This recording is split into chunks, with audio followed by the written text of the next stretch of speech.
Anong unang ginagawa natin pag tayo nagpipista? Ligiran. Iniikutan natin si Kristo. Anong pangalawang ginagawa natin? Basaan. Inaalala natin ang sakramento ng binyag.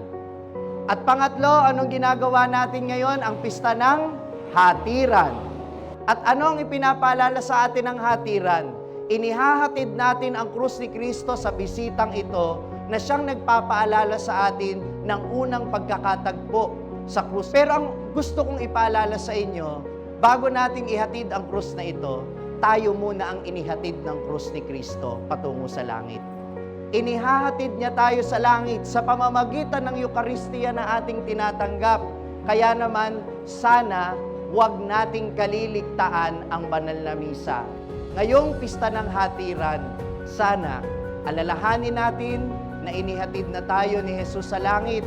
Huwag na tayong pupunta kung saan-saan.